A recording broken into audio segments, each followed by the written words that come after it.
Hello everyone, how are you? I am Akrash, your teacher here, and I will teach you different questions and their answers. So I welcome you on classtheta.com.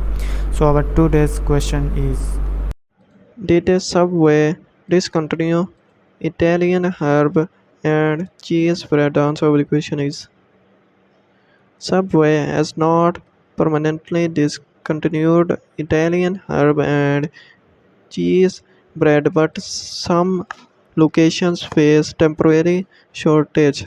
This is the correct answer of the question. If you have any question, just leave your comment. I will be answering you. This one is again. Thank you very much for watching the video. Please don't forget to subscribe, like, and share our channel.